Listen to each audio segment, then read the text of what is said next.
एक तो सामाजिक व्यवस्था और संस्कृति को कायम रखना, जिससे लोग पूर्वजों के पद चिन्हों का अनुकरण कर सकें, तथा दूसरा ये कि वे शाश्वत शांति को प्राप्त कर लें। रामचरितमानस, बाइबल, कुरान इत्यादि में दोनों पक्षों का समावेश है, किंतु भौतिक दृष्टि प्रधान होने के कारण मनुष्य समाजोपयोगी व्यवस्था को ही पकड़ पाता है। आध्यात्मिक सूक्तियों को भी वो सामाजिक व्यवस्था के ही संदर्भ में देखने लगता है। कहता है कि ऐसा तो शास्त्र में लिखा है। इसीलिए वेद व्यास ने दोनों के लिए एक ही ग्रंथ महाभारत लिखते हुए भी आध्यात्मिक क्रिया का संकलन गीता के रूप में अलग से किया, जिससे कि लोग इस मूल कल्याण पथ में भ्रांति का मिश्रण न कर सके।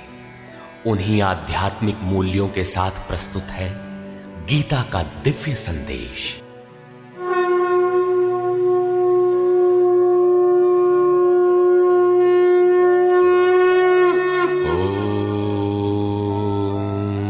श्री परमात्मने नमः। यथार्थ गीता, श्रीमद् भगवद गीता, अथ तृतीयो अध्यायः। अध्याय 2 में भगवान श्री कृष्ण ने बताया कि यह बुद्धि तेरे लिए ज्ञान मार्ग के विषय में कही गई। कौन सी बुद्धि? यही कि युद्ध कर, जीतोगे तो महामहिम की स्थिति प्राप्त कर लोगे और हारोगे तो देवत्व है। जीत में सर्वस्व है और हार में भी देवत्व है, कुछ मिलता ही है। अतः इस दृष्टि से लाभ और हानि दोनों में कुछ न कुछ मिलता है, किंचित भी क्षति नहीं है। फिर कहा, अब इसी को तू निष्काम कर्मयोग के विषय में सुन। जिस बुद्धि से युक्त होकर तू कर्मों के बंधन से अच्छी प्रकार छूट जाएगा। फिर उसकी विशेषताओं पर प्रकाश डाला। कर्म करते समय आवश्यक सावधानियों पर बल दिया कि फल की वासना वाला ना हो, कामनाओं से रहित होकर कर्म में प्रवृत्त हो और कर्म करने में तेरी अश्रद्धा भी ना हो, जिससे तू कर्म बंधन से मुक्त हो जाएगा। मुक्त तो होगा, किंतु रास्ते में अपनी स्थिति नहीं दिखाई पड़ी। अतः अर्जुन को निष्काम कर्मयोग की अपेक्षा ज्ञान मार्ग सरल और प्राप्ति वाला प्रतीत हुआ। उसने प्रश्न किया, जनार्दन, निष्काम कर्म की अपेक्षा ज्ञान मार्ग आपकी दृष्टि में श्रेष्ठ है, तो मुझे भयंकर कर्मों में क्यों लगाते हैं? प्रश्न स्वाभाविक था। मान लें एक ही स्थान पर जाने के 2 रास्ते हैं। यदि आपको वास्तव में जाना है तो आप अवश्य प्रश्न करेंगे कि इनमें सुगम कौन है। यदि नहीं करते तो आप पथिक नहीं।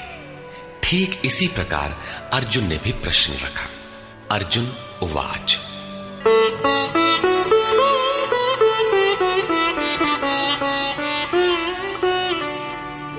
जायसी चेत कर्मणस्ते मता बुद्धिर्जनार्दन तत्किं कर्मणि घोरे मां नियोजयसि केशव। जनों पर दया करने वाले जनार्दन, यदि निष्काम कर्मयोग की अपेक्षा ज्ञान योग आपको श्रेष्ठ मान्य है, तो हे केशव, आप मुझे भयंकर कर्मयोग में क्यों लगाते हैं? निष्काम कर्मयोग में अर्जुन को भयंकरता दिखाई पड़ी, क्योंकि इसमें कर्म करने में ही तेरा अधिकार है, फल में कभी नहीं। कर्म करने में अश्रद्धा भी ना हो और निरंतर समर्पण के साथ योग पर दृष्टि रखते हुए कर्म में लगा रहे। जबकि ज्ञान मार्ग में हारोगे तो देवत्व है, जीतने पर महामहिम स्थिति है। अपनी लाभ हानि स्वयं देखते हुए आगे बढ़ना है।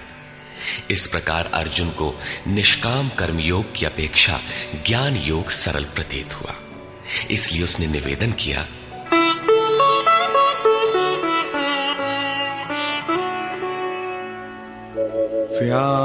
व्यामिश्रेणेव वाक्येन बुद्धिं मोहयसीव मे तदेकं वद निश्चित्य येन श्रेयोऽहमाप्नुयाम्।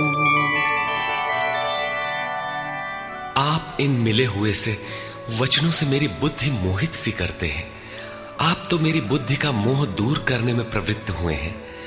अतः इनमें से एक निश्चय करके कहिए जिससे मैं श्रेय परम कल्याण मोक्ष को प्राप्त हो जाऊं।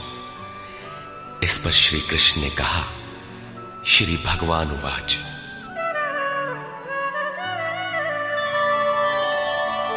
लोकेऽस्मिन् द्विविधा निष्ठा पुरा प्रोक्ता मया नघ। ज्ञानयोगेन सांख्यानां कर्मयोगेन योगिनाम्। निष्पाप अर्जुन, इस संसार में सत्य शोध की दो धाराएं मेरे द्वारा पहले कही गई हैं। पहले का तात्पर्य कभी सत्य युग या त्रेता में नहीं, बल्कि अभी जिसे दूसरे अध्याय में कहे आए हैं। ज्ञानियों के लिए ज्ञान मार्ग और योगियों के लिए निष्काम कर्म योग बताया गया है। दोनों ही मार्गों के अनुसार कर्म तो करना ही पड़ेगा, कर्म अनिवार्य है। न कर्मणामनारम्भात् नैष्कर्म्यं पुरुषोऽश्नुते। न च सन्न्यसनादेव सिद्धिं समधिगच्छति। अर्जुन, मनुष्य न तो कर्मों को न आरंभ करने से निष्कर्मता की अंतिम स्थिति को प्राप्त होता है और न आरंभ की हुई क्रिया को त्यागने मात्र से भगवत प्राप्ति रूपी परम सिद्धि को ही प्राप्त होता है। अब तुझे ज्ञान मार्ग अच्छा लगे या निष्काम कर्म मार्ग, दोनों में कर्म तो करना ही पड़ेगा। प्रायः इस स्थल पर लोग भगवत पथ में संक्षिप्त मार्ग और बचाव ढूंढने लगते हैं। कर्म आरंभ ही न करें, हो गए निष्कर्मी। कहीं ऐसी भ्रांति न रह जाए, इसलिए श्री कृष्ण बल देते हैं कि कर्मों को न आरंभ करने से कोई निष्कर्म भाव को नहीं प्राप्त होता। शुभाशुभ कर्मों का जहां अंत है, परम निष्कर्मता की उस स्थिति को कर्म करके ही पाया जा सकता है। इसी प्रकार बहुत से लोग कहते हैं, हम तो ज्ञान मार्गी हैं, ज्ञान मार्ग में कर्म है ही नहीं। ऐसा मानकर कर्मों को त्यागने वाले ज्ञानी नहीं होते। आरंभ की हुई क्रिया को त्यागने मात्र से कोई भगवत साक्षात्कार रूपी परम सिद्धि को प्राप्त नहीं होता है, क्योंकि नहि कश्चित् क्षणमपि जातु तिष्ठत्य कर्मकृत्। कार्यते ह्यवशः कर्म सर्वः प्रकृतिजैर्गुणैः। कोई भी पुरुष किसी काल में क्षण मात्र भी कर्म किए बिना नहीं रहता, क्योंकि सभी पुरुष प्रकृति से उत्पन्न हुए गुणों द्वारा विवश होकर कर्म करते हैं। प्रकृति और प्रकृति से उत्पन्न गुण जब तक जीवित हैं, तब तक कोई भी पुरुष कर्म किए बिना रह ही नहीं सकता। अध्याय 4 के 33वें और 37वें श्लोक में श्री कृष्ण कहते हैं कि यावन मात्र कर्म ज्ञान में समाप्त हो जाते हैं। ज्ञान रूपी अग्नि संपूर्ण कर्मों को भस्म कर देता है। यहां वे कहते हैं कि कर्म किए बिना कोई रहता ही नहीं। अंततः वे महापुरुष कहते क्या है? उनका आशय है कि यज्ञ करते करते तीनों गुणों से अतीत हो जाने पर मन के विलय और साक्षात्कार के साथ यज्ञ का परिणाम निकल जाने पर कर्म शेष हो जाते हैं। उस निर्धारित क्रिया की पूर्णता से पहले कर्म मिटते नहीं, प्रकृति पिंड नहीं छोड़ती।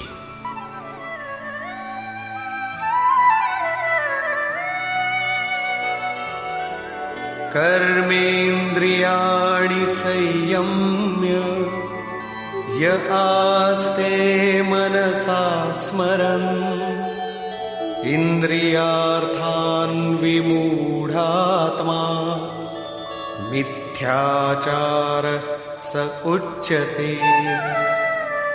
इतने पर भी विशेष रूप से मूढ़ लोग जो कर्मेंद्रियों को हठ से रोककर इंद्रियों के भोगों का मन से स्मरण करते रहते हैं, वे मिथ्याचारी हैं, पाखंडी हैं, न कि ज्ञानी। सिद्ध है कि कृष्ण काल में भी ऐसी रूढ़ियां थीं। लोग करने योग्य क्रिया को छोड़कर इंद्रियों को हठ से रोककर बैठ जाते थे और कहने लगते थे कि मैं ज्ञानी हूं, पूर्ण हूं। किंतु श्री कृष्ण कहते हैं कि वे धूर्त हैं। ज्ञान मार्ग अच्छा लगे या निष्काम कर्म योग, दोनों ही मार्गों में कर्म तो करना ही पड़ेगा।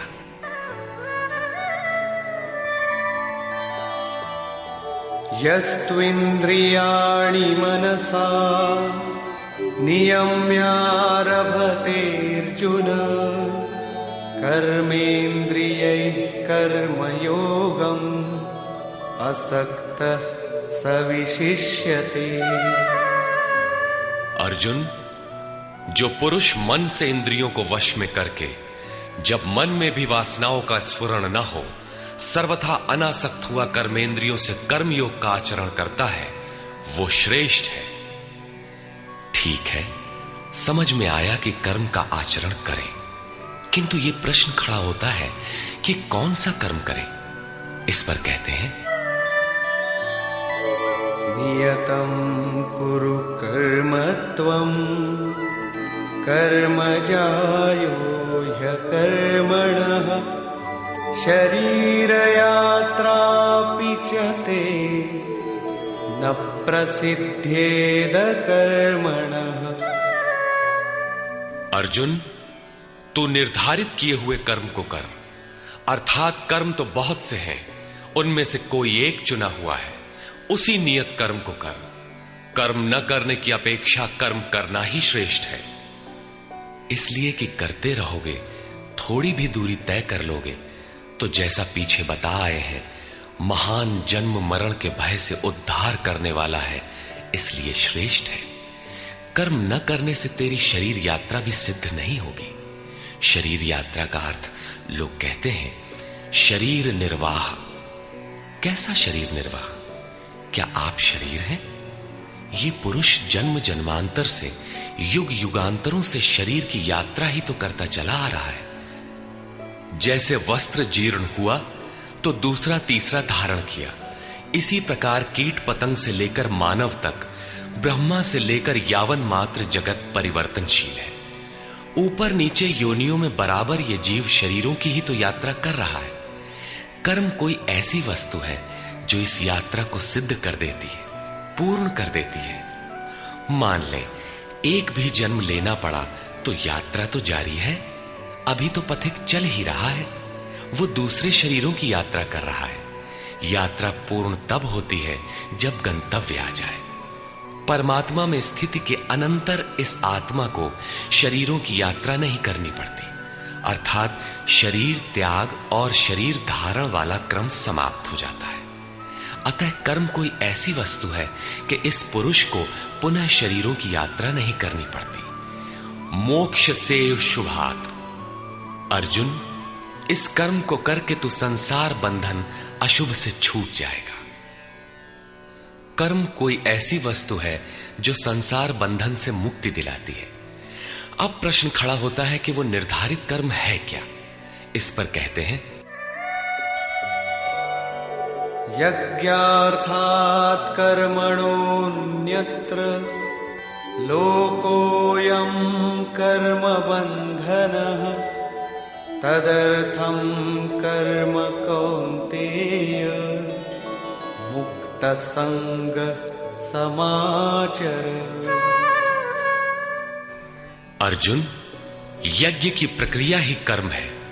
वो हरकत कर्म है जिससे यज्ञ पूर्ण हो। सिद्ध है कि कर्म एक निर्धारित प्रक्रिया है।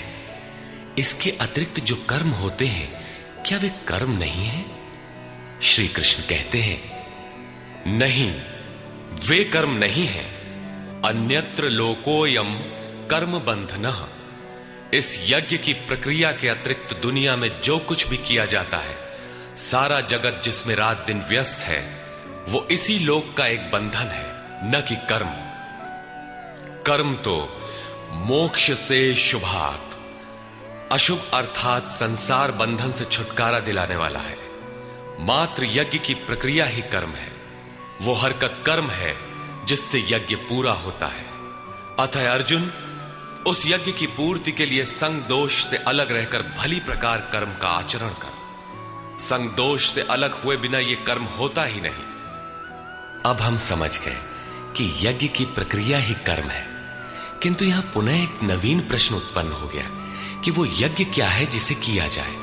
इसके लिए पहले यज्ञ को न बताकर श्री कृष्ण बताते हैं कि यज्ञ आया कहां से, ये देता क्या है।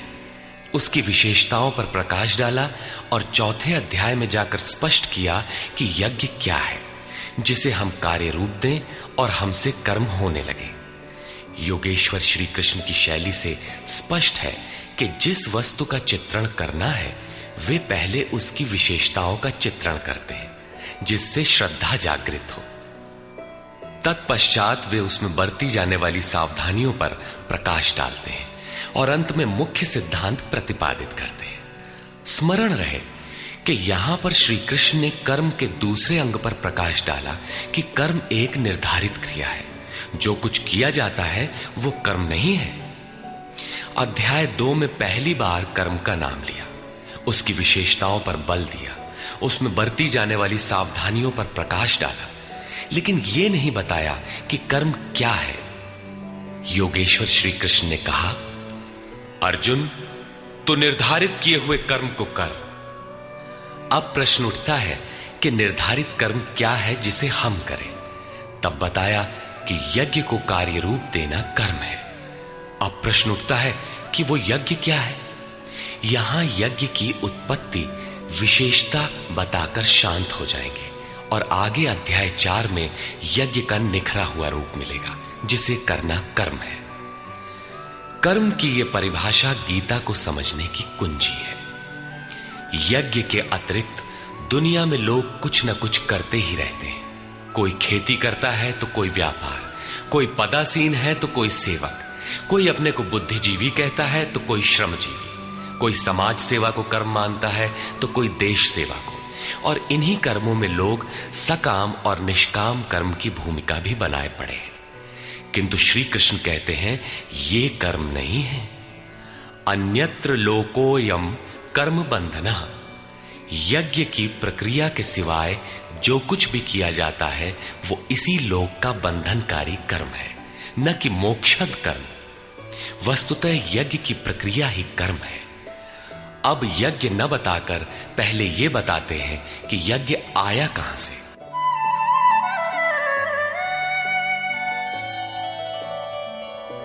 सह यज्ञाः प्रजा सृष्ट्वा पुरोवाच प्रजापतिः अनेन प्रसविष्यध्वम् ईशवोस्त्विष्टकामधु।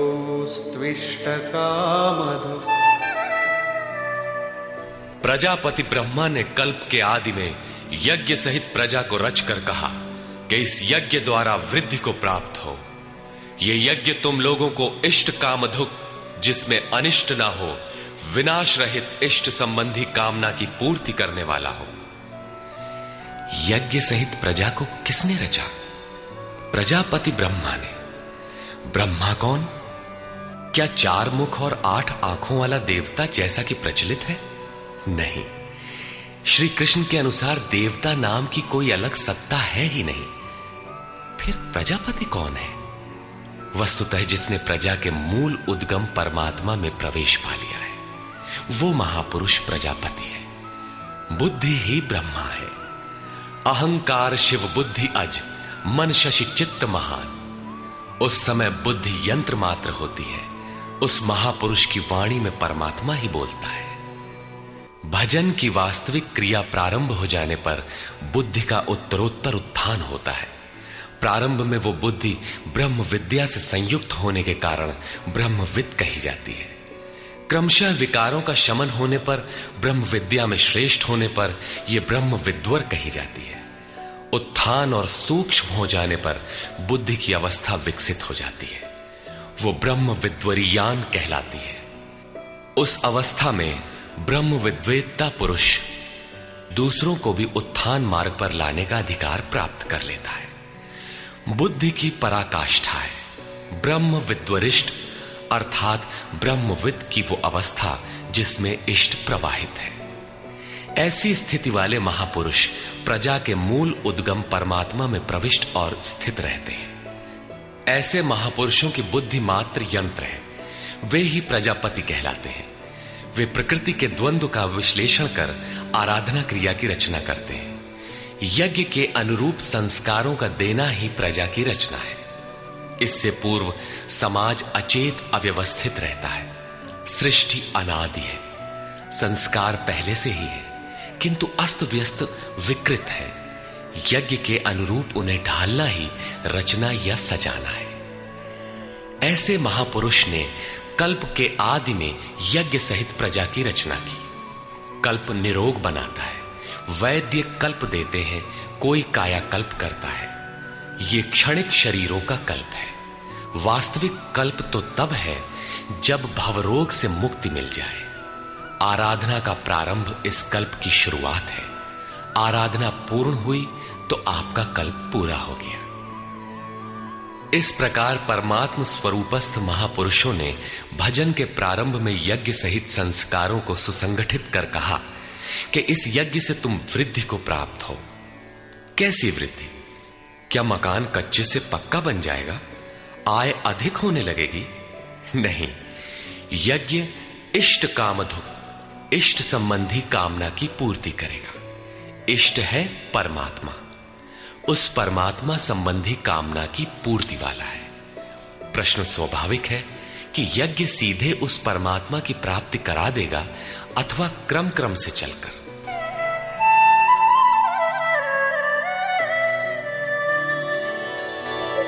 देवान् भावयतानेन ते देवा भावयन्तु वः परस्परं भावयन्तः श्रेयः परमवाप्स्यथ। इस यज्ञ द्वारा देवताओं की उन्नति करो, अर्थात दैवी संपत्ति की वृद्धि करो। वे देवता लोग तुम लोगों की उन्नति करेंगे। इस प्रकार आपस में वृद्धि करते हुए परम श्रेय, जिसके बाद कुछ भी पाना शेष न रहे, ऐसे परम कल्याण को प्राप्त हो जाओ। ज्यों ज्यों हम यज्ञ में प्रवेश करेंगे, आगे यज्ञ का अर्थ होगा आराधना की विधि। त्यों त्यों हृदय देश में दैवी संपत्ति अर्जित होती चली जाएगी। परम देव एकमात्र परमात्मा है। उस परम देव में प्रवेश दिला देने वाली जो संपद है, अंतःकरण की जो सजातीय प्रवृत्ति है, उसी को दैवी संपद कहते हैं। वो परम देव को संभव करती है, इसलिए दैवी संपद कही जाती है, न कि बाहरी देवता जैसा लोग कल्पना कर लेते हैं। योगेश्वर श्री कृष्ण के शब्दों में उनका कोई अस्तित्व नहीं है। आगे कहते हैं,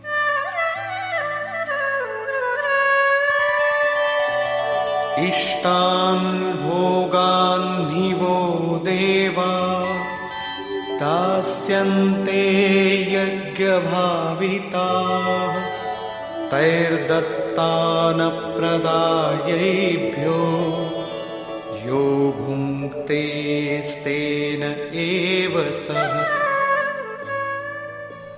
यज्ञ द्वारा संवर्धित देवता दैवी संपत्ति आपको इष्टान भोगान ही दास्यन्ते, इष्ट अर्थात आराध्य संबंधी भोगों को देंगे, अन्य कुछ नहीं।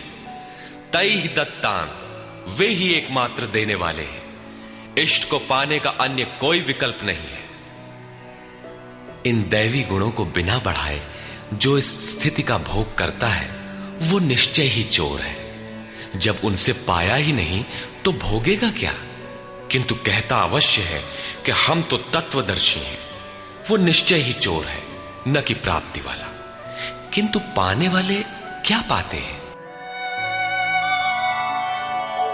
यज्ञशिष्टाशिनः सन्तो मुच्यन्ते सर्वकिल्बिषैः भुञ्जते ते त्वघं पापा ये पचन्त्यात्मकारणात्।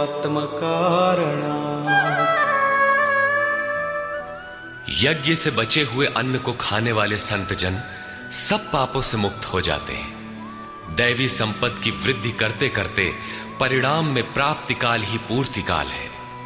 जब यज्ञ पूर्ण हो गया तो शेष बचा हुआ ब्रह्म ही अन्न है।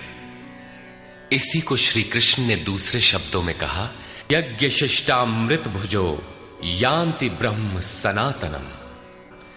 यज्ञ जिसकी सृष्टि करता है उस अशन को पान करने वाला ब्रह्म में प्रविष्ट हो जाता है। यहां वे कहते हैं कि यज्ञ से शेष बचे हुए अशन को, ब्रह्म पीयूष को पान करने वाला सब पापों से छुटकारा पा जाता है। संत जन तो छूट जाते हैं, किंतु पापी लोग मोह के माध्यम से उत्पन्न शरीरों के लिए पचते हैं। वे पाप खाते हैं। उन्होंने भजन भी किया, आराधना को समझा, अग्रसर भी हुए, किंतु बदले में एक मीठी सी चाह पैदा हो गई कि आत्म कारणात् शरीर के लिए और शरीर के संबंधों को लेकर कुछ मिले। उसे मिल तो जाएगा, किंतु उतने भोग के पश्चात वो अपने को वहीं खड़ा पाएगा जहां से चलना प्रारंभ किया था। इससे बड़ी क्षति क्या होगी? जब शरीर ही नश्वर है तो इसके सुख भोग कब तक साथ देंगे? वे आराधना तो करते हैं, किंतु बदले में पाप ही खाते हैं। पलट सुधाते 60 विष लेहि। वो नष्ट तो नहीं होगा, किंतु आगे नहीं बढ़ेगा। इसीलिए श्री कृष्ण निष्काम भाव से कर्म भजन करने पर बल देते हैं। अभी तक श्री कृष्ण ने बताया कि यज्ञ परम श्रेय देता है और उसकी रचना महापुरुषों द्वारा होती है, किंतु वे महापुरुष प्रजा की रचना में क्यों प्रवृत्त होते हैं? इस पर कहते हैं,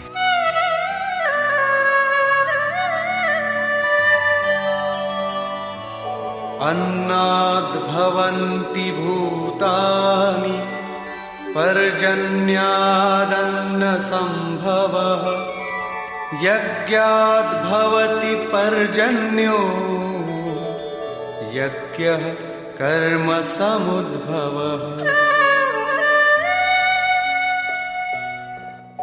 कर्म ब्रह्मोद्भवं विद्धि ब्रह्माक्षर समुद्भवम् तस्मात् सर्वगतं ब्रह्म नित्यं यज्ञे प्रतिष्ठितम्। संपूर्ण प्राणी अन्न से उत्पन्न होते हैं। अन्नम ब्रह्म व्यजानात्। अन्न परमात्मा ही है।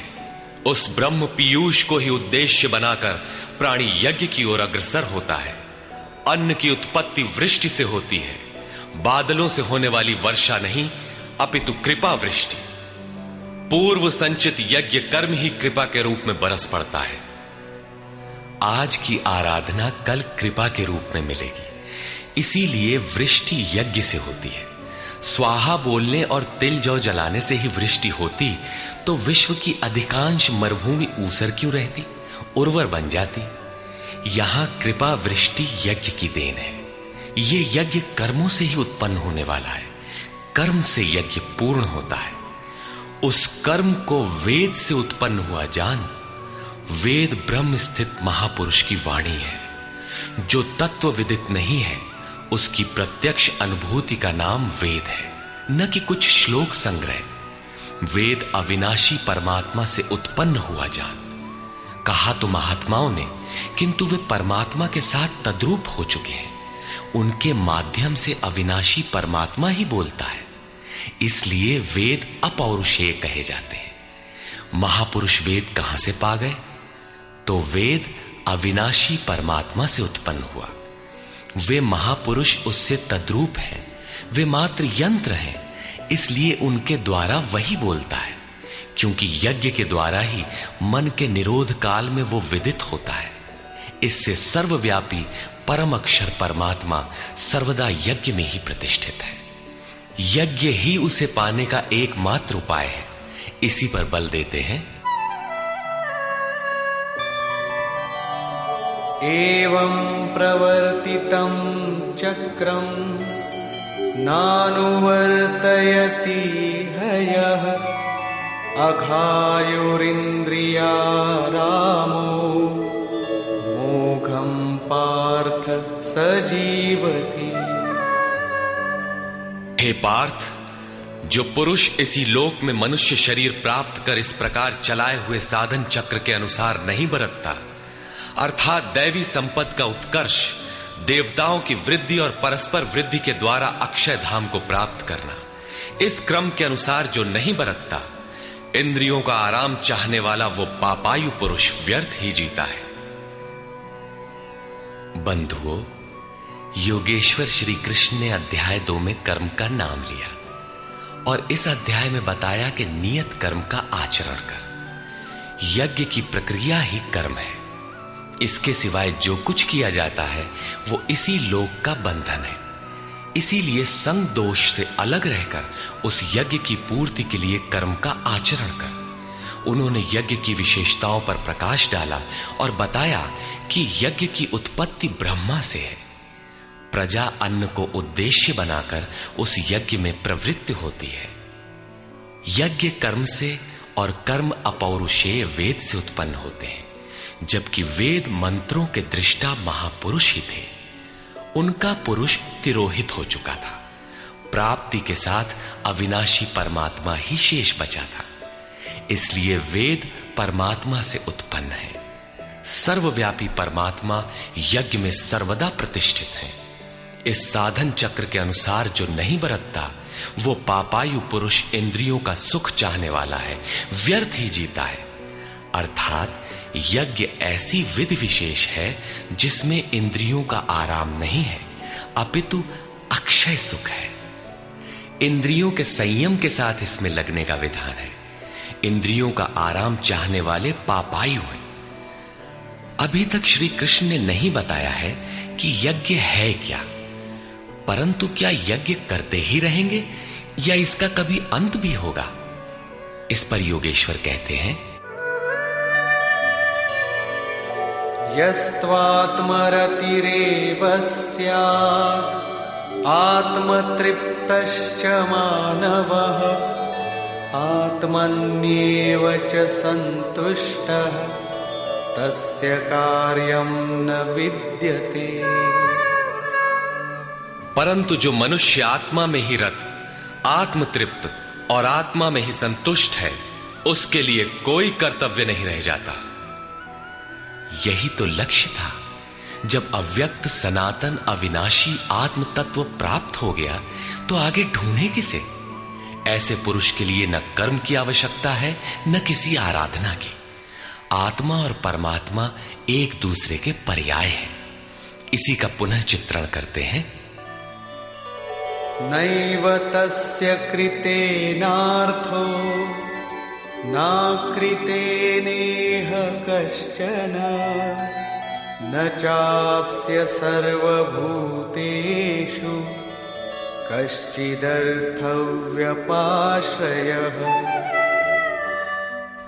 इस संसार में उस पुरुष का किए जाने से कोई लाभ नहीं है और न छोड़ देने से कोई हानि है। जबकि पहले आवश्यक था, उसका संपूर्ण प्राणियों में कोई स्वार्थ संबंध नहीं रह जाता। आत्मा ही तो शाश्वत, सनातन, अव्यक्त, अपरिवर्तनशील और अक्षय है। जब उसी को पा लिया, उसी से संतुष्ट, उसी से तृप्त, उसी में ओतप्रोत और स्थित है, आगे कोई सत्ता ही नहीं तो किसको खोजें? मिलेगा क्या? उस पुरुष के लिए कर्म छोड़ देने से कोई हानि भी नहीं है, क्योंकि विकार जिस पर अंकित होते हैं वो चित्त ही न रहा। उसका संपूर्ण भूतों में बाह्य जगत और आंतरिक संकल्पों की परत में लेश मात्र भी अर्थ नहीं रहता। सबसे बड़ा अर्थ तो था परमात्मा। जब वही उपलब्ध है तो दूसरों से उसका क्या प्रयोजन होगा?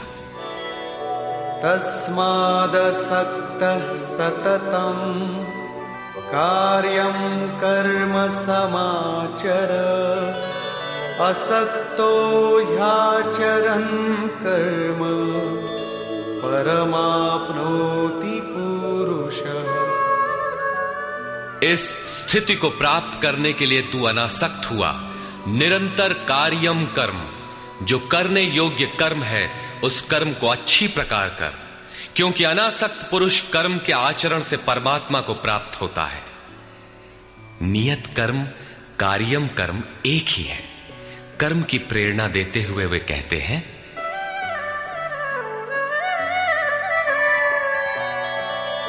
कर्मणैव हि संसिद्धिम् आस्थिता जनकादयः लोकसंग्रहमेवापि संपश्यन् कर्तुमर्हसि।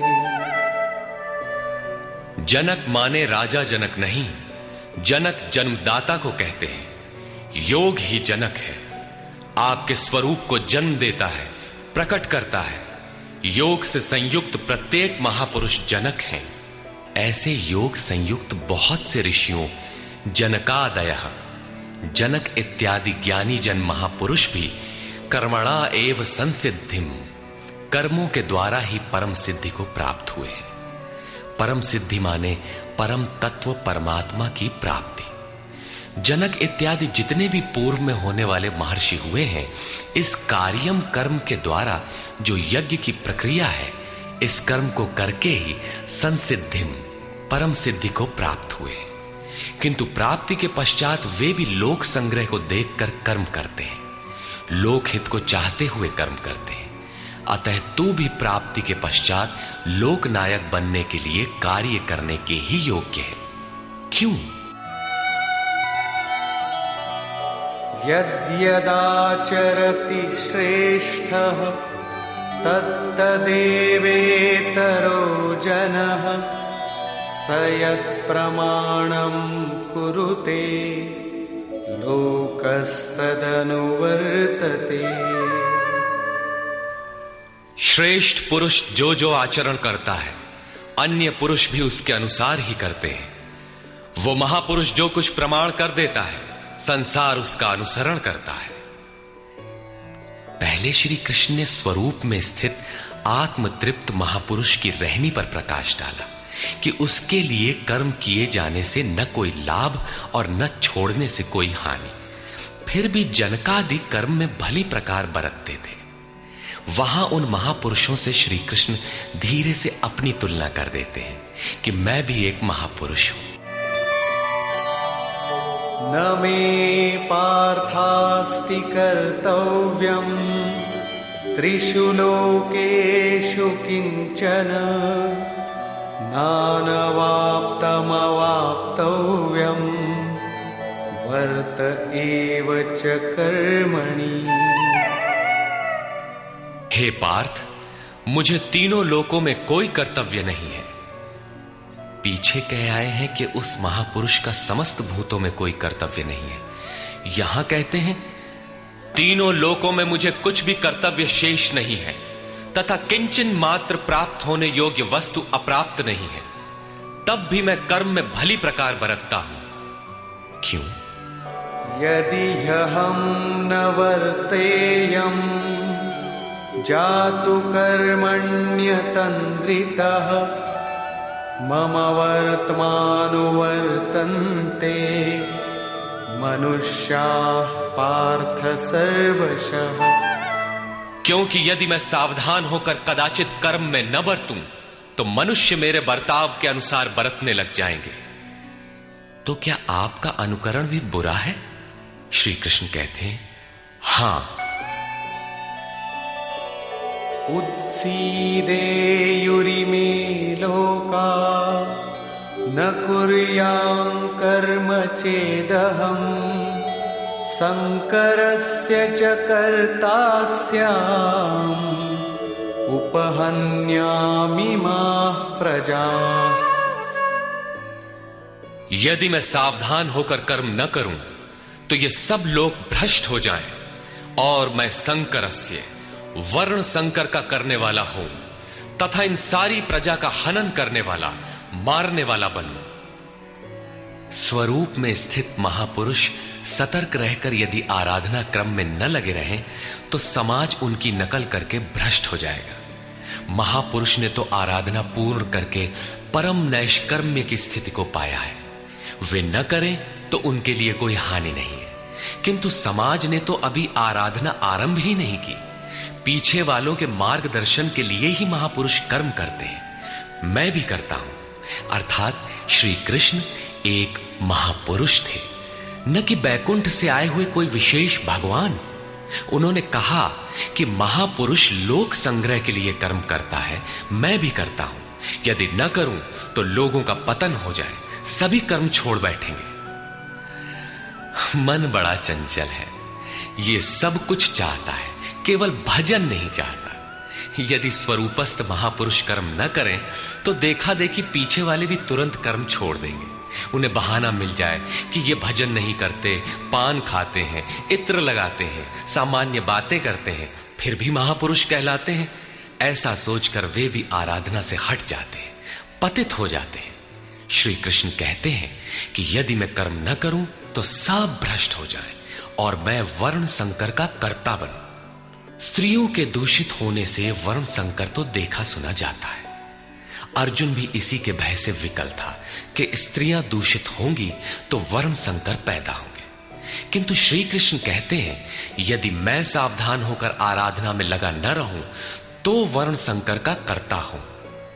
वस्तुतः आत्मा का शुद्ध वर्ण है परमात्मा। अपने शाश्वत स्वरूप के पथ से भटक जाना वर्ण संकरता है। यदि स्वरूपस्थ महापुरुष क्रिया में नहीं बरतता तो लोग उनके अनुकरण में क्रिया रहित हो जाएंगे, आत्म पथ से भटक जाएंगे, वर्ण संकर हो जाएंगे, वे प्रकृति में खो जाएंगे। स्त्रियों का सतीत्व एवं नस्ल की शुद्धता एक सामाजिक व्यवस्था है, अधिकारों का प्रश्न है, समाज के लिए उसकी उपयोगिता भी है। किंतु माता पिता की भूलों का संतान की साधना पर कोई प्रभाव नहीं पड़ता। आपन करनी पार उतरनी। हनुमान, व्यास, वशिष्ठ, नारद, शुकदेव, कबीर, ईसा इत्यादि अच्छे महापुरुष हुए, जबकि सामाजिक कुलीनता से इनका संपर्क नहीं है। आत्मा अपने पूर्व जन्म के गुण धर्म लेकर आता है। श्री कृष्ण कहते हैं मनः षष्ठानीन्द्रियाणि प्रकृतिस्थानी कर्षति। मन सहित इंद्रियों से जो कार्य इस जन्म में होता है उनके संस्कार लेकर जीवात्मा पुराने शरीर को त्याग कर नवीन शरीर में प्रवेश कर जाता है। इसमें जन्मदाताओं का क्या लगा? उनके विकास में कोई अंतर नहीं आया। अतः स्त्रियों के दूषित होने से वर्ण संकर नहीं होता। स्त्रियों के दूषित होने और वर्ण संकर से कोई संबंध नहीं है। शुद्ध स्वरूप की ओर अग्रसर न होकर प्रकृति में बिखर जाना ही वर्ण संकर है। यदि महापुरुष सावधान होकर क्रिया, नियत कर्म में बरतते हुए लोगों से क्रिया न कराएं तो वो उस सारी प्रजा का हनन करने वाला, मारने वाला बने। साधना क्रम में चलकर उस मूल अविनाशी की प्राप्ति ही जीवन है और प्रकृति में बिखरे रहना, भटक जाना मृत्यु है। किंतु वो महापुरुष इस सारी प्रजा को यदि क्रिया पथ पर नहीं चलाता, उस सारी प्रजा को बिखराव से रोककर सतपथ पर नहीं चलाता, तो वो सारी प्रजा का हनन करने वाला हत्यारा है, हिंसक है। और क्रमशः चलते हुए जो चला लेता है वो शुद्ध अहिंसा है। गीता के अनुसार शरीर का निधन, नश्वर कलेवरों का निधन मात्र परिवर्तन है, हिंसा नहीं। सक्ता कर्मण्य विद्वांसो यथा कुर्वन्ति भारत कुर्याद् विद्वांस तथा सक्तः चिकीर्षुर्लोक संग्रहम्। हे भारत, कर्म में आसक्त हुए अज्ञानी जन जैसे कर्म करते हैं, वैसे ही अनासक्त हुआ विद्वान पूर्ण ज्ञाता भी लोक हृदय में प्रेरणा और कल्याण संग्रह चाहता हुआ कर्म करे। यज्ञ की विधि जानते और करते हुए भी हम अज्ञानी हैं। ज्ञान का अर्थ है प्रत्यक्ष जानकारी। जब तक लेश मात्र भी हम अलग हैं, आराध्य अलग है, तब तक अज्ञान विद्यमान है। जब तक अज्ञान है तब तक कर्म में आसक्ति रहती है। अज्ञानी जितनी आसक्ति से आराधना करता है उसी प्रकार अनासक्त। जिसे कर्मों से प्रयोजन नहीं है तो आसक्ति क्यों होगी? ऐसा पूर्ण ज्ञाता महापुरुष भी लोकहित के लिए कर्म करे, दैवी संपद का उत्कर्ष करे, जिससे समाज उस पर चल सके।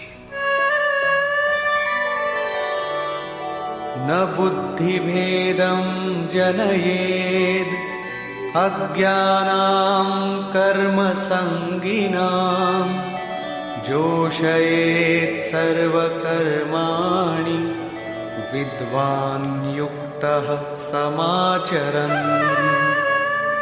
ज्ञानी पुरुषों को चाहिए कि कर्मों में आसक्ति वाले अज्ञानियों की बुद्धि में भ्रम न पैदा करें, अर्थात स्वरूपस्थ महापुरुष ध्यान दें कि उनके किसी आचरण से पीछे वालों के मन में कर्म के प्रति अश्रद्धा न उत्पन्न हो जाए। परमात्म तत्व से संयुक्त महापुरुष को भी चाहिए कि स्वयं भली प्रकार नियत कर्म करता हुआ उनसे करावे। यही कारण था कि पूज्य महाराज जी वृद्धावस्था में भी रात के 2 बजे ही उठकर बैठ जाएं, खांसने लगे। 3 बजे बोलने लगे, उठो मिट्टी के पुतलो।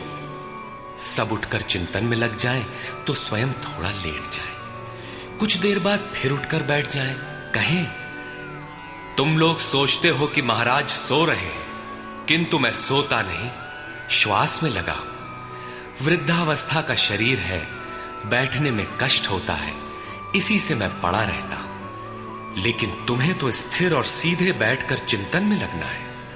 जब तक तैल धारा के सदृश श्वास की डोरी न लग जाए, क्रम न टूटे, अन्य संकल्प बीच में व्यवधान उत्पन्न न कर सके, तब तक सतत लगे रहना साधक का धर्म है। मेरी श्वास तो बांस की तरह स्थिर खड़ी है। यही कारण है कि अनुयायियों से कराने के लिए वो महापुरुष भली प्रकार कर्म में बरतता है। जिस गुण को सिखावे उसे करके दिखावे। इस प्रकार स्वरूपस्थ महापुरुष को भी चाहिए कि स्वयं कर्म करता हुआ साधकों को भी आराधना में लगाए रहे। साधक भी श्रद्धापूर्वक आराधना में लगे, किंतु चाहे ज्ञान योगी हो अथवा समर्पण भाव वाला निष्काम कर्म योगी हो, साधक में साधना का अहंकार नहीं आना चाहिए।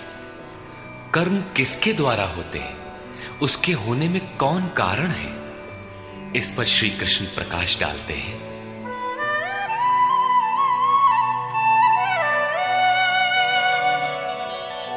प्रकृते क्रियमाणानि गुणैः कर्माणि सर्वशः अहंकार विमूढ़ात्मा कर्ताहमिति मन्यते।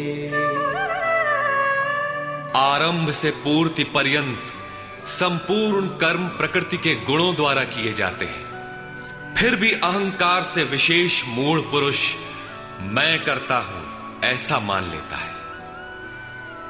ये कैसे माना जाए कि आराधना प्रकृति के गुणों द्वारा होती है? ऐसा किसने देखा? इस पर कहते हैं, तत्त्ववित्तु महाबाहो गुणकर्म विभागयोः गुणागुणेषु वर्तन्ते इति मत्वा न सज्जते। हे महाबाहु, गुण और कर्म के विभाग को तत्वविद परम तत्व परमात्मा की जानकारी वाले महापुरुषों ने देखा और संपूर्ण गुण गुणों में बरत रहे हैं। ऐसा मानकर वे गुण और कर्मों के कर्तापन में आसक्त नहीं होते। यहां तत्व का अर्थ परम तत्व परमात्मा है, न कि 5 या 25 तत्व जैसा कि लोग गणना करते हैं। योगेश्वर श्री कृष्ण के शब्दों में तत्व एकमात्र परमात्मा है, अन्य कोई तत्व है ही नहीं। गुणों को पार करके परम तत्व परमात्मा में स्थित महापुरुष गुण के अनुसार कर्मों का विभाजन देख पाते हैं। तामसी गुण रहेगा तो उसका कार्य होगा आलस्य, निद्रा, प्रमाद, कर्म में प्रवृत्त न होने का स्वभाव। राजसी गुण रहेंगे तो आराधना में पीछे न हटने का स्वभाव, शौर्य, स्वामी भाव से कर्म होगा। और सात्विक गुण कार्यरत होने पर ध्यान, समाधि, अनुभवी उपलब्धि, धारावाहिक चिंतन, सरलता स्वभाव में होगी। गुण परिवर्तनशील है। प्रत्यक्षदर्शी ज्ञानी ही देख पाता है कि गुणों के अनुरूप कर्मों का उत्कर्ष अपकर्ष होता है। गुण अपना कार्य करा लेते हैं, अर्थात गुण गुणों में बरतते हैं। ऐसा समझकर वो प्रत्यक्ष दृष्टा कर्म में आसक्त नहीं होता। किंतु जिसने गुणों का पार नहीं पाया, जो अभी रास्ते में है, उन्हें तो कर्म में आसक्त रहना है। इसलिए प्रकृतेर्गुण सम्मूढ़ाः सज्जन्ते गुणकर्मसु तान् कृत्स्नविदो मंदान् कृत्स्नविन्न विचालयेत्। प्रकृति के गुणों से मोहित हुए पुरुष गुण और कर्मों में क्रमशः निर्मल गुणों की ओर उन्नति देखकर उनमें आसक्त होते हैं। उन अच्छी प्रकार न समझने वाले मंदान शिथिल प्रयत्न वालों को अच्छी प्रकार जानने वाला ज्ञानी चलायमान न करे। उन्हें हतोत्साहित न करे, बल्कि प्रोत्साहन दे, क्योंकि कर्म करके ही उन्हें परम नैष्कर्म्य की स्थिति पाना है।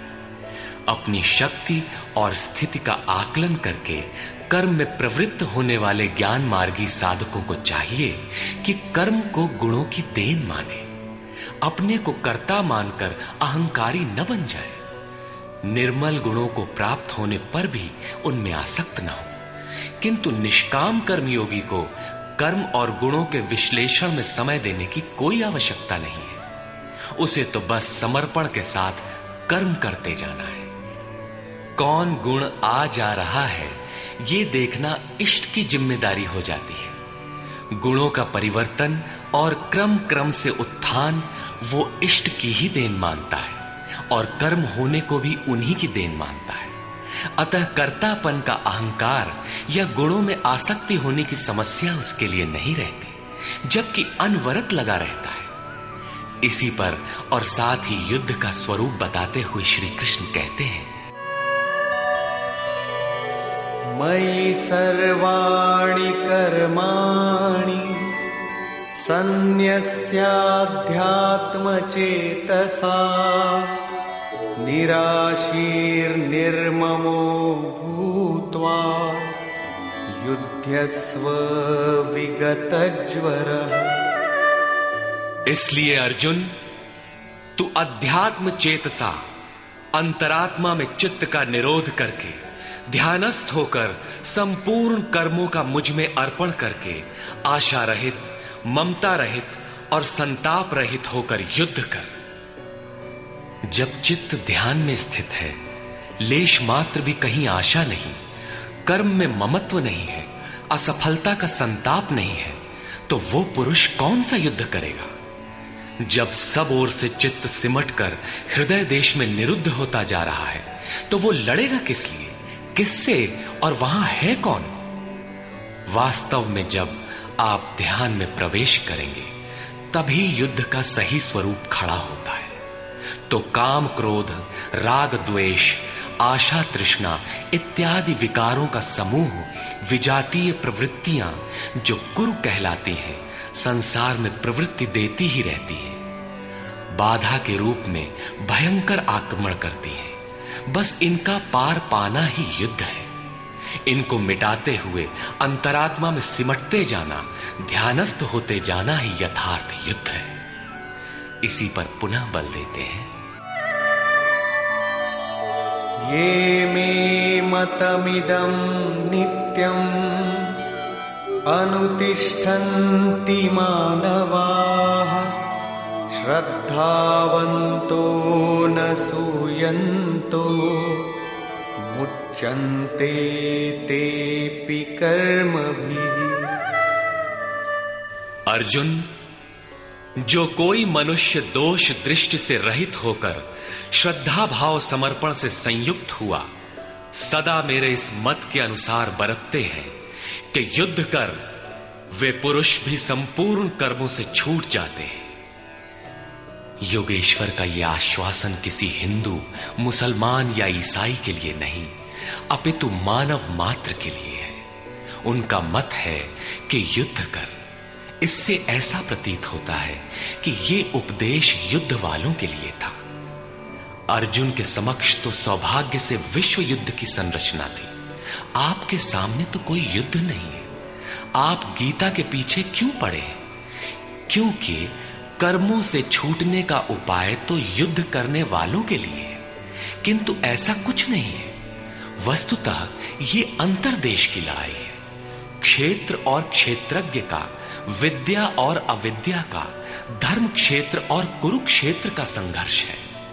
आप ज्यों-ज्यों ध्यान में चित्त का निरोध करेंगे, विजातीय प्रवृत्ति बाधा के रूप में प्रत्यक्ष होती है, भयंकर आक्रमण करती है। उसका शमन करते हुए चित्त का निरोध करते जाना ही युद्ध है। जो दोष दृष्टि से रहित होकर श्रद्धा के साथ इस युद्ध में लगता है, वो कर्मों के बंधन से, आवागमन से भली प्रकार छुटकारा पा जाता है।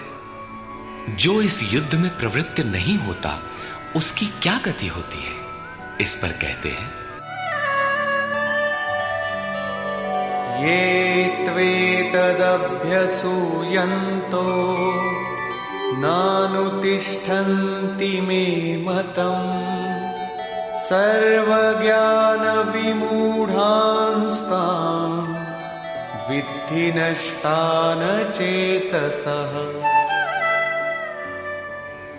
जो दोष दृष्टि वाले अचेतसः, मोह निशा में अचेत लोग मेरे इस मत के अनुसार नहीं बरतते, अर्थात ध्यानस्थ होकर आशा, ममता, संताप रहित होकर समर्पण के साथ युद्ध नहीं करते। सर्वज्ञान विमूढ़ान, ज्ञान पथ में सर्वथा मोहित उन लोगों को तू कल्याण से भ्रष्ट हुआ ही जान। जब यही सही है तो लोग करते क्यों नहीं? इस पर कहते हैं, सदृशं चेष्टते स्वस्याः प्रकृतेर्ज्ञानवानपि प्रकृतिं यान्ति भूतानि निग्रहः किं करिष्यति। सभी प्राणी अपनी प्रकृति को प्राप्त होते हैं, अपने स्वभाव से परवश होकर कर्म में भाग लेते हैं। प्रत्यक्षदर्शी ज्ञानी भी अपनी प्रकृति के अनुसार चेष्टा करता है। प्राणी अपने कर्मों में बरतते हैं और ज्ञानी अपने स्वरूप में। जैसा जिसकी प्रकृति का दबाव है, वैसा ही कार्य करता है। यह स्वयं सिद्ध है। इसमें निराकरण कोई क्या करेगा? यही कारण है कि सभी लोग मेरे मत के अनुसार कर्म में प्रवृत्त नहीं हो पाते। वे आशा, ममता, संताप का, दूसरे शब्दों में राग द्वेष का त्याग नहीं कर पाते, जिससे कर्म का सम्यक आचरण नहीं हो पाता। इसी को और स्पष्ट करते हैं और दूसरा कारण बताते हैं, इन्द्रियस्येन्द्रियस्यार्थे रागद्वेषौ व्यवस्थितौ तयोर्न वशमागच्छेत् तौ ह्यस्य परिपन्थिनौ। इंद्रिय और इंद्रियों के भोगों में राग और द्वेष स्थित हैं। इन दोनों के वश में नहीं होना चाहिए, क्योंकि इस कल्याण मार्ग में कर्मों से छूट जाने वाली प्रणाली में ये राग और द्वेष दुर्धर्ष शत्रु हैं, आराधना का अपहरण कर ले जाते हैं। जब शत्रु भीतर है तो बाहर कोई किसी से क्यों लड़ेगा? शत्रु तो इंद्रिय और भोगों के संसर्ग में है, अंतःकरण में है। अतः ये युद्ध भी अंतःकरण का युद्ध है, क्योंकि शरीर ही क्षेत्र है जिसमें सजातीय विजातीय दोनों प्रवृत्तियां, विद्या और अविद्या रहती हैं, जो माया के दो अंग हैं। इन्हीं प्रवृत्तियों का पार पाना, सजातीय प्रवृत्ति को साध कर विजातीय का अंत करना युद्ध है। विजातीय समाप्त होने पर सजातीय का उपयोग समाप्त हो जाता है। स्वरूप का स्पर्श करके सजातीय का भी उसके अंतराल में विलय हो जाना, इस प्रकार प्रकृति का पार पाना युद्ध है, जो ध्यान में ही संभव है। राग द्वेष के शमन में समय लगता है। इसलिए बहुत से साधक क्रिया को छोड़कर सहसा महापुरुष की नकल करने लग जाते हैं। श्री कृष्ण इससे सावधान करते हैं।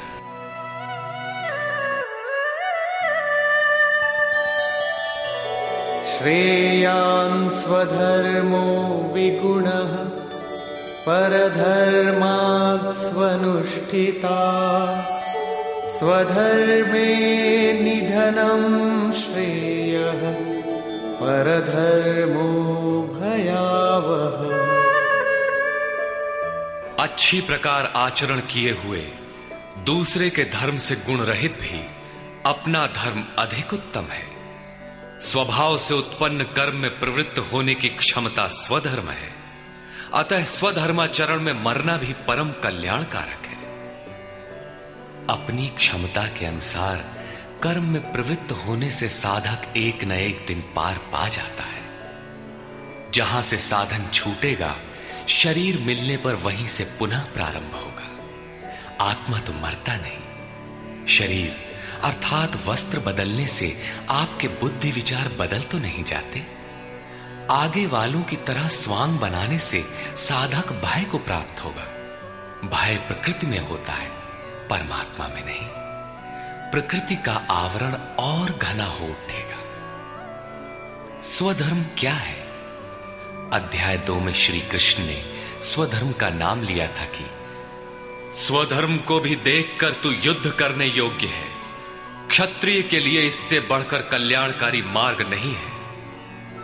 स्वधर्म में अर्जुन क्षत्रिय पाया जाता है। संकेत किया कि अर्जुन, जो ब्राह्मण है, वेदों का उपदेश उनके लिए क्षुद्र जलाशय के तुल्य है। तू वेदों से ऊपर उठ और ब्राह्मण बन, अर्थात स्वधर्म में परिवर्तन संभव है। वहां पुनः कहा कि राग द्वेष के वश में न हो, इन्हें काट, स्वधर्म श्रेयस्कर है। इनका यह आशय नहीं है कि अर्जुन किसी ब्राह्मण की नकल करके उस जैसी वेशभूषा बना ले। एक ही कर्म पथ को महापुरुष ने 4 श्रेणियों में बांट दिया: निकृष्ट, मध्यम, उत्तम, अति उत्तम। इन श्रेणी के साधकों को क्रमशः शूद्र, वैश्य, क्षत्रिय और ब्राह्मण की संज्ञा दी। शूद्र वाली क्षमता से कर्म का आरंभ होता है और साधना क्रम में वही साधक ब्राह्मण बन सकता है। इससे भी आगे जब वो परमात्मा में प्रवेश पा जाता है तो न ब्राह्मणो न क्षत्रियः न वैश्यो न शूद्रः चिदानंद रूपः शिवः केवलोहम। वो वर्णों से ऊपर हो जाता है। यही श्री कृष्ण भी कहते हैं कि चातुर्वर्ण्यम मया सृष्टम। 4 वर्णों की रचना मैंने की। तो क्या जन्म के आधार पर मनुष्यों को बांटा? नहीं, गुण कर्म विभागशः गुणों के आधार पर कर्म बांटा गया। कौन सा कर्म? क्या सांसारिक कर्म? श्री कृष्ण कहते हैं नहीं, नियत कर्म। नियत कर्म क्या है? वो है यज्ञ की प्रक्रिया, जिसमें होता है श्वास में प्रश्वास का हवन, प्रश्वास का श्वास में हवन, इंद्रिय संयम इत्यादि, जिसका शुद्ध अर्थ है योग साधना, आराधना। इस आराधना कर्म को ही 4 श्रेणियों में बांटा गया। जैसी क्षमता वाला पुरुष हो, उसे उसी श्रेणी से प्रारंभ करना चाहिए। यही सबका अपना अपना स्वधर्म है। यदि वो आगे वालों की नकल करेगा तो भय को प्राप्त होगा। सर्वथा नष्ट तो नहीं होगा, क्योंकि इसमें बीज का नाश तो नहीं होता। हां, वो प्रकृति के दबाव से भयाक्रांत, दीनहीन अवश्य हो जाएगा। शिशु कक्षा का विद्यार्थी स्नातक कक्षा में बैठने लगे तो स्नातक क्या बनेगा? वो प्रारंभिक वर्णमाला से भी वंचित रह जाएगा। अर्जुन प्रश्न रखता है कि मनुष्य स्वधर्म का आचरण क्यों नहीं कर पाता? अर्जुन उवाच अथ केन प्रयुक्तोऽयं पापं चरति पूरुषः अनिच्छन्नपि वार्ष्णेय बलादिव नियोजितः। हे कृष्ण, फिर ये पुरुष बरबस घसीट कर लगाए हुए के सदृश न चाहता हुआ भी किसकी प्रेरणा से पाप का आचरण करता है? आपके मत के अनुसार क्यों नहीं चल पाता? इस पर योगेश्वर श्री कृष्ण कहते हैं, श्री भगवान उवाच।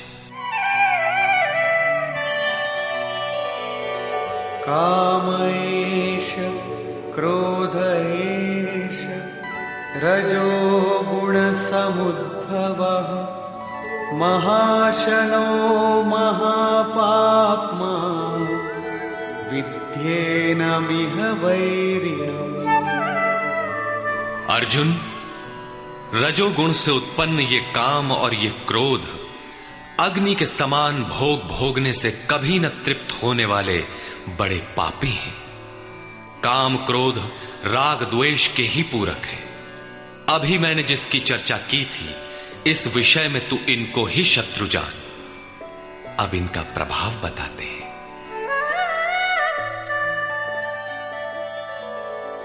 धूमेनाव्रियते वह्निः यथादर्शो मलेन च यथोल्बेनावृतो गर्भः तथा तेनेदमावृतम्। जैसे धुएं से अग्नि और मल से दर्पण ढक जाता है, जैसे जेर से गर्भ ढका हुआ है, ठीक वैसे ही काम क्रोधादि विकारों से यह ज्ञान ढका हुआ है। भीगी लकड़ी जलाने पर धुआं ही धुआं होता है। अग्नि रहकर भी लपट का रूप नहीं ले पाता। मल से ढके दर्पण पर जिस प्रकार प्रतिबिंब स्पष्ट नहीं होता, झिल्ली के कारण जिस प्रकार गर्भ ढका रहता है, वैसे ही इन विकारों के रहते परमात्मा का प्रत्यक्ष ज्ञान नहीं होता। आवृतं ज्ञानमेतेन ज्ञानिनो नित्यवैरिणा कामरूपेण कौन्तेय दुष्पूरेणानलेन च। कौन्तेय, अग्नि के समान भोगों से न तृप्त होने वाले ज्ञानियों के निरंतर बैरी इस काम से ज्ञान ढका हुआ है। अभी तो श्री कृष्ण ने काम और क्रोध दो शत्रु बताए। प्रस्तुत श्लोक में वे केवल एक शत्रु काम का नाम लेते हैं। वस्तुतः काम में क्रोध का अंतर्भाव है। कार्य पूर्ण होने पर क्रोध समाप्त हो जाता है, किंतु कामना समाप्त नहीं होती। कामना पूर्ति में व्यवधान पड़ते ही क्रोध पुनः उभर आता है। काम के अंतराल में क्रोध भी निहित है। इस शत्रु का निवास कहां है? इसे ढूंढे कहां? निवास जान लेने पर इसे समूल नष्ट करने से सुविधा रहेगी। इस पर श्री कृष्ण कहते हैं,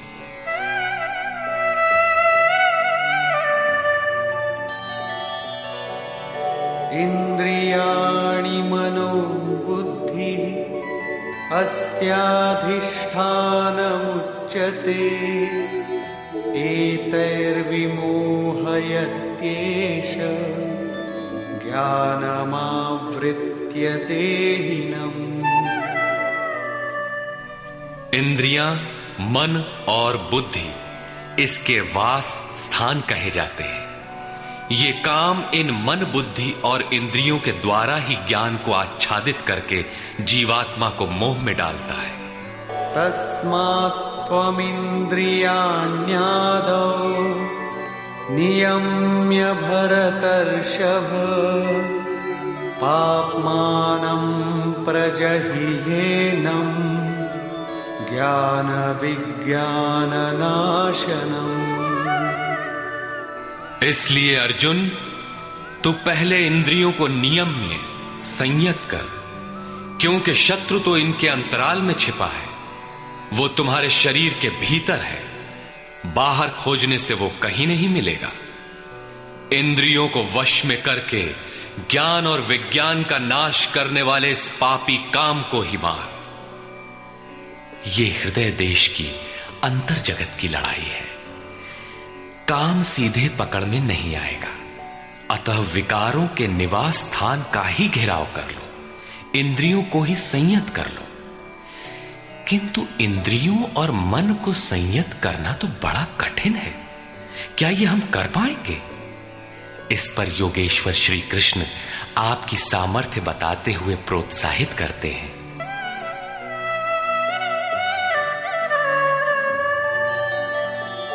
इंद्रियाणि पराण्याहुः इंद्रियेभ्यः परं मनः मनसस्तु परा बुद्धिः यो बुद्धेः परतस्तु सः।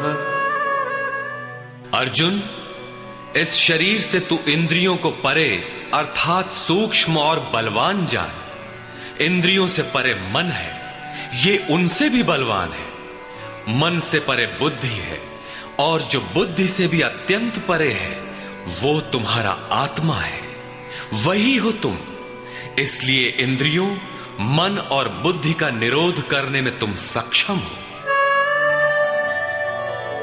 एवं बुद्धेः परं बुद्ध्वा संस्तभ्यात्मानमात्मना जहि शत्रुं महाबाहो कामरूपं दुरासदम्।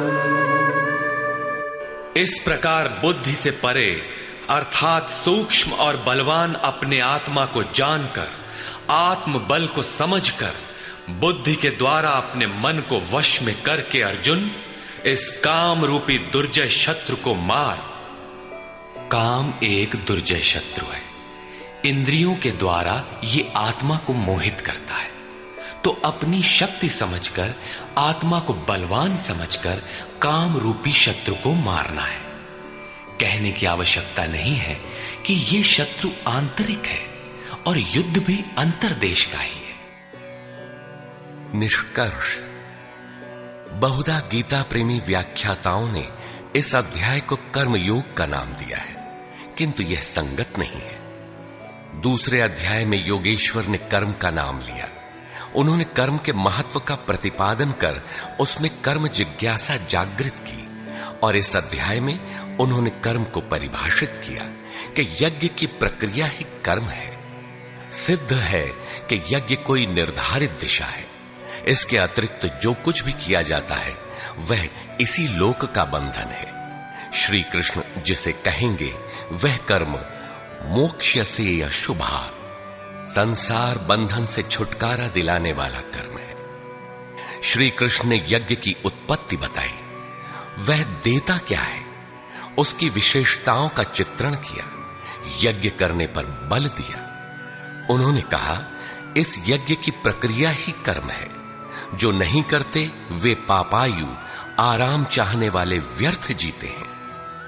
पूर्व में होने वाले महर्षियों ने भी इसे करके ही परम नैष्कर्म्य सिद्धि को पाया।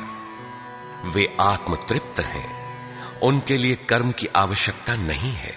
फिर भी पीछे वालों के मार्गदर्शन के लिए वे भी कर्म में भली प्रकार लगे रहते थे। उन महापुरुषों से श्री कृष्ण ने अपनी तुलना की कि मेरा भी अब कर्म करने से कोई प्रयोजन नहीं है, किंतु मैं भी पीछे वालों के हित के लिए ही कर्म में बरतता हूं। श्री कृष्ण ने स्पष्ट अपना परिचय दिया कि वे एक योगी थे।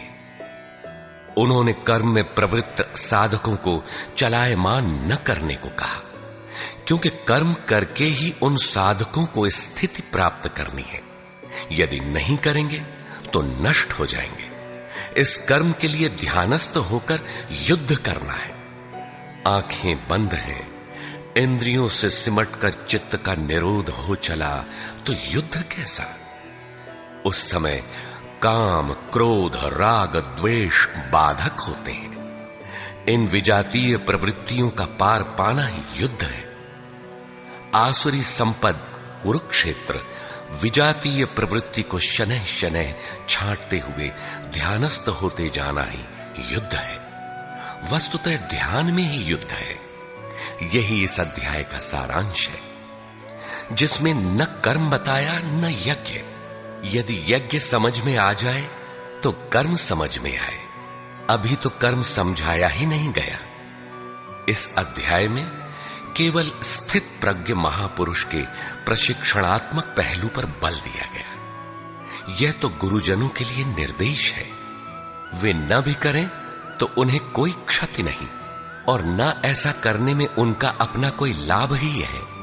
किंतु जिन साधकों को परम गति अभीष्ट है, उनके लिए विशेष कुछ कहा ही नहीं। तो यह कर्मयोग कैसे है? कर्म का स्वरूप भी स्पष्ट नहीं है जिसे किया जाए, क्योंकि यज्ञ की प्रक्रिया ही कर्म है। अभी तक उन्होंने इतना ही बताया, यज्ञ तो बताया नहीं। कर्म का स्वरूप स्पष्ट कहां हुआ? हां, युद्ध का यथार्थ चित्रण गीता में यहीं पाया जाता है। संपूर्ण गीता पर दृष्टिपात करें तो अध्याय 2 में कहा कि शरीर नाशवान है, अतः युद्ध कर। गीता में युद्ध का यही ठोस कारण बताया गया। आगे ज्ञान योग के संदर्भ में क्षत्रिय के लिए युद्ध ही कल्याण का एकमात्र साधन बताया गया, और कहा कि यह बुद्धि तेरे लिए ज्ञान योग के विषय में कही गई। कौन सी बुद्धि? यही कि हार जीत दोनों दृष्टियों में लाभ ही है, ऐसा समझकर युद्ध कर। फिर अध्याय 4 में कहा कि योग में स्थित रहकर हृदय में स्थित अपने संशय को ज्ञान रूपी तलवार द्वारा काट। वह तलवार योग में है।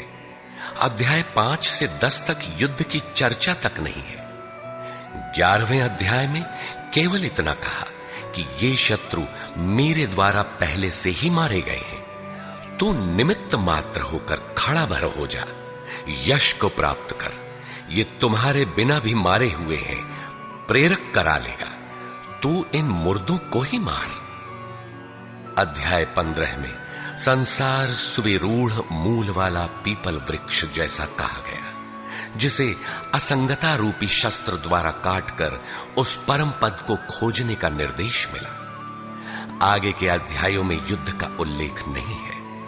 हां, अध्याय 16 में असुरों का चित्रण अवश्य है, जो नरकगामी है। अध्याय 3 में ही युद्ध का विशद चित्रण है। श्लोक 30 से श्लोक 43 तक युद्ध का स्वरूप, उसकी अनिवार्यता, युद्ध न करने वालों का विनाश, युद्ध में मारे जाने वाले शत्रुओं के नाम, उन्हें मारने के लिए अपनी शक्ति का आह्वान और निश्चय ही उन्हें काटकर फेंकने पर बल दिया। इस अध्याय में शत्रु और शत्रु का आंतरिक स्वरूप स्पष्ट है, जिनके विनाश की प्रेरणा दी गई है। अतः ओम तत्सदिति श्रीमद्भगवद गीता सूपनिषत्सु ब्रह्म विद्यायाम योग शास्त्रे श्री कृष्णार्जुन संवादे शत्रु विनाश प्रेरणा नाम तृतीयो अध्याय। इस प्रकार स्वामी अड़गड़ानंद कृत श्रीमद् भगवद गीता के भाष्य यथार्थ गीता का 3रा अध्याय पूर्ण होता है। हरि ओम तत्सत।